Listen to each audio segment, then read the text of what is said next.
Today I want you to talk about Grandpa Joe. How did he come to America? Well, great grandpa Joe was my grandpa, um, was from the Netherlands. He was from Holland, and he was born there.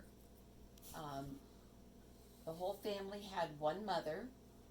Um, she gave birth to two brothers and 11 sisters. Um,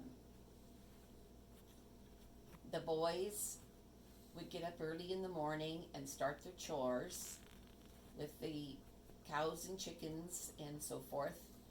Then they would come in and start helping with the girls.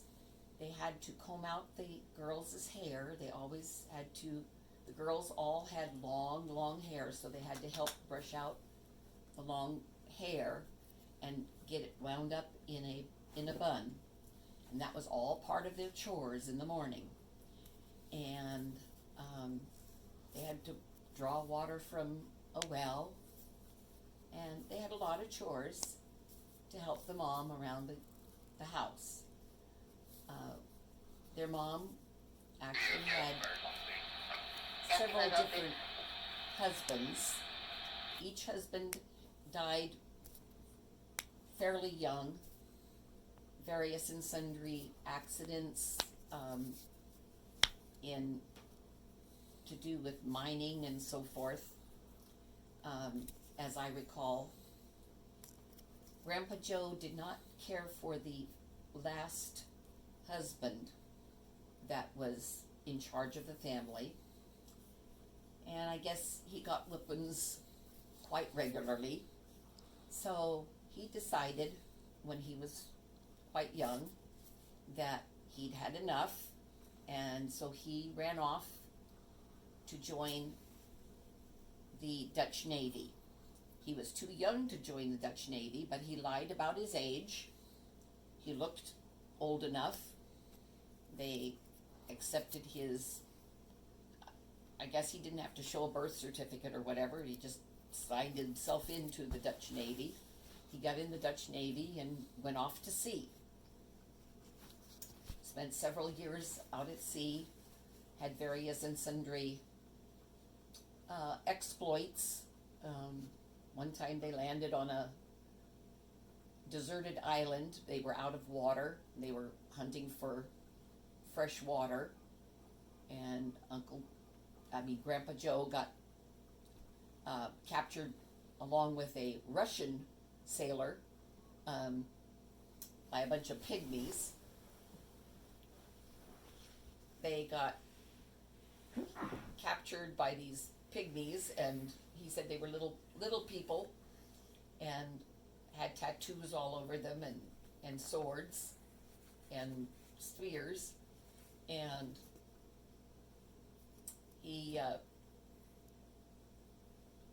they were escorted to a big pot of boiling water. He knew he was going to be lunch or dinner, and they he began yodeling, and this Russian guy began doing a Russian dance, and it scared the natives, and they spread apart away from them because they thought they were crazy, and there was a gap between them and their captors, and all of a sudden Grandpa Joe said, "Run for it," and they ran between the gap, and they heard the ship's cannons searching for them, and so they ran in that direction.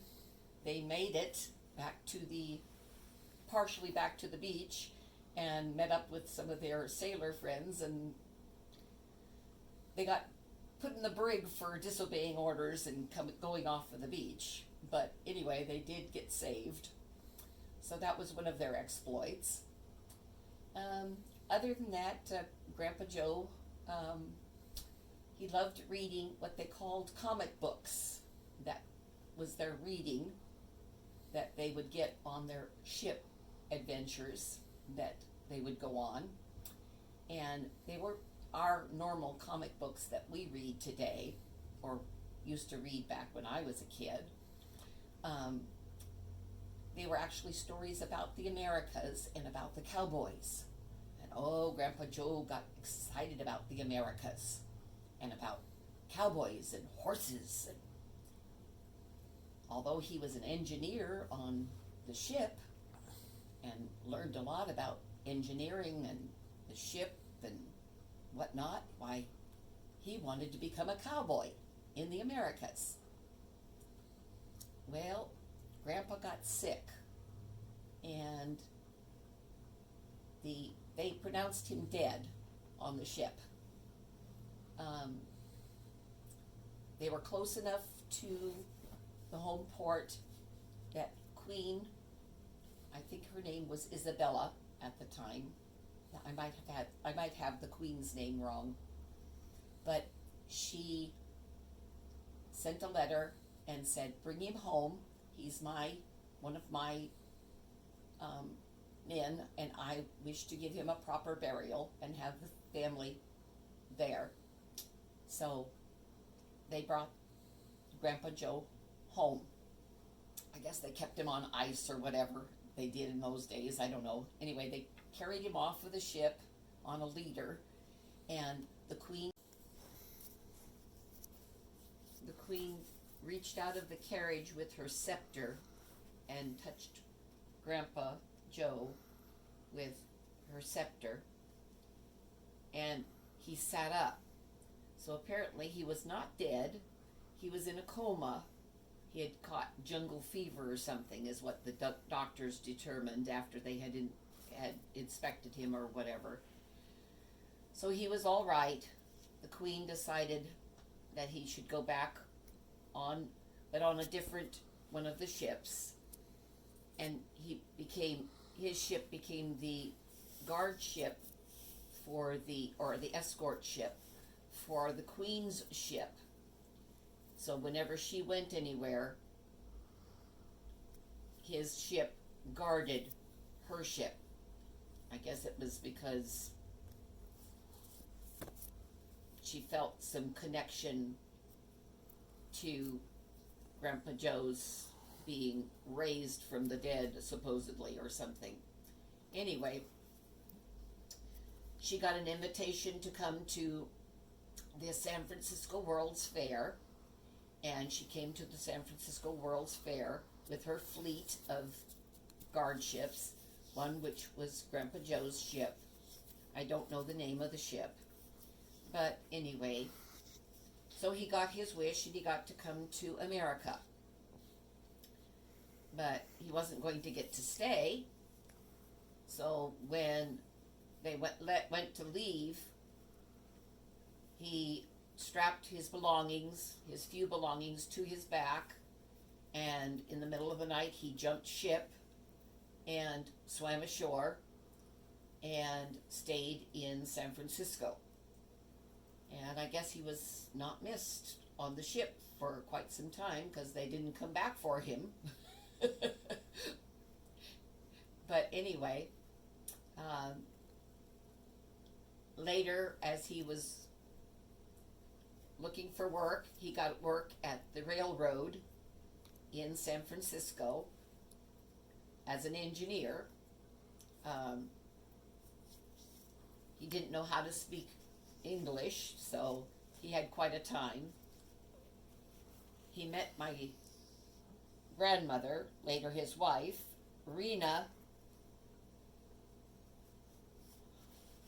Wilcox,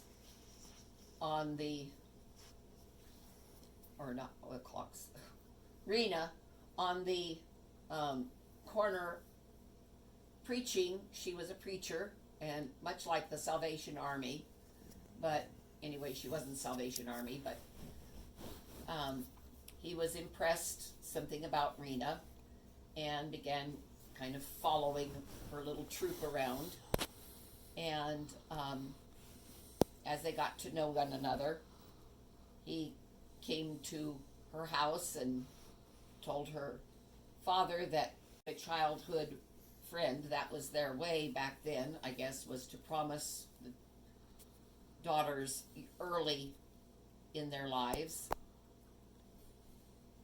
And so Rena was called to the door, and he said, the father said, Rena, do you love so and so that she was engaged to? And she says, no, not really, father. And he says,